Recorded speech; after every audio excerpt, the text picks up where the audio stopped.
Oke, jadi sekarang selanjutnya kita akan masuk ke sesi Q&A.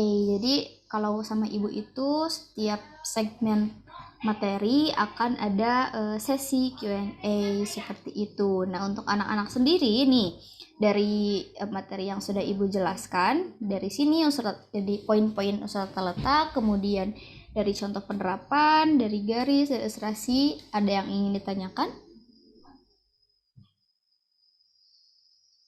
Ayo, barangkali ada yang belum mengerti. Itu ya, setelah Q&A, kita akan nanti lanjut ke tipografi dan warna. Kemudian nanti kita akan main game kalau kita sudah di sesi Q&A gitu. Banyak sekali di sini, ya nggak apa-apa. Banyak-banyak juga. Oke, kalau nggak ada yang mau nanya, ibu aja deh yang tanya. Jadi, nanya ke siapa ya? Nanya ke semuanya dulu aja deh. Menurut anak-anak, sebuah desain itu harus gak sih kayak menganut gitu? Menganut semua unsur tata letak yang ada. Kayak garis, ilustrasi, tipografi, warna, ruang ini atau space, gelap atau terang atau kontras, dan tekstur. Coba menurut kalian harus apa enggak? Ini sepertinya kalian sedang berpikir. Oke, kalau menurut siapa ya? Ibu menunjuk siapa ya?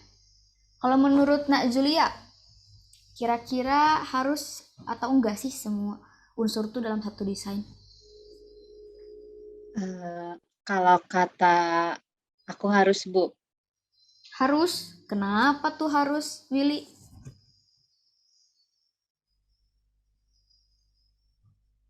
Ya, Willy, apakah suara ibu terdengar? Kalau menurut saya mah enggak sih Bu, gak harus ditentuin sama tujuannya aja gitu Bu. Jadi gini ya, ibu jelaskan lagi. Nah, ketujuh unsur tata letak desain ini itu gak harus ya dalam satu desain itu kayak blok semuanya ada. Tapi lebih baik memang harus. Cuman disesuaikan lagi sama tujuan desainnya. Gitu. Kayak misal kalau mau paket komplit itu biasanya untuk lebih memperjelas atau memaksimalkan makna yang ingin disampaikan. Tapi misal nih ya, kita dapat job misalnya atau pekerjaan untuk membuat desain kartu ramalan gitu. Kan kalau kartu ramalan misalnya identik dengan ilustrasi gitu kan, ilustrasi yang lebih ditonjolkan gitu. Coba kalau misalnya kartu ramalan tapi di sananya ada kayak keterangannya gitu kan, mungkin yang dia yang si orang yang mau diramalnya kayak udahlah kita cari di Google aja ini artinya apa kayak gitu kan. Jadi sekali lagi ibu tegaskan kalau semua unsur ini itu tidak harus dalam satu desain gitu, tapi kalau bisa dimaksimalkan semuanya ada gitu biar memaksimalkan maknanya kayak gitu. Bagaimana, Zulia, sudah mengerti? Sudah, Bu, paham. Dapat dimengerti. Alhamdulillah. Ya, tadi Willy juga sudah bagus ya memberikan jawabannya gitu ya. Nah, untuk selanjutnya, sebelum kita lanjut lagi, takutnya masih ada yang belum ngerti nih. Mungkin dari sudah kelihatan sangat monokrom sekali. Wafi, apakah ada yang ditanyakan?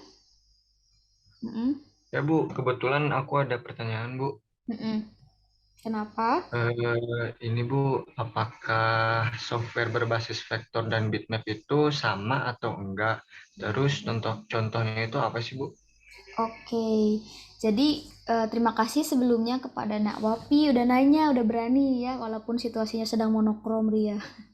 Jadi ini, berhubung mereka itu berbeda ya, ilustrasi vektor sama ilustrasi bitmap itu mereka beda jenis gitu ya. Jadi si pembuatnya juga atau software yang buatnya juga itu berbeda gitu. Nah, Wafi barangkali nanti mau curi-curi start dari teman-teman lainnya belajar pembuat vektor sama bitmap itu, jadi ibu spill sekarang. Jadi kalau untuk ilustrasi vektor itu biasanya menggunakan Adobe Illustrator misalnya ya, tapi itu berbayar gitu ya. Atau misalnya menggunakan CorelDRAW, nah itu yang free. Kalau untuk belajar-belajar mah bisa sih dua-duanya juga kayak gitu ya. Dan untuk yang bitmap itu biasanya itu ada Adobe Photoshop, kemudian ada Ibis Paint X, kemudian ada Paint Toolsai juga itu. Jadi kalau untuk vektor itu biasanya digunakan untuk yang bersifat kartunis gitu ya. Kalau untuk yang bitmap itu biasanya digunakan untuk kayak teman-temanannya itu sama foto gitu, sama fotografi temanannya itu gitu. Jadi kayak khusus untuk kayak biasanya mengolah foto yang memang perlu sesuatu yang mendetail gitu ya. Kalau untuk vektor itu biasanya nggak terlalu detail juga kayak gitu. Seperti itu mungkin Nak Wafi. Ada tambahan atau ada tambahan pertanyaan lagi atau bagaimana?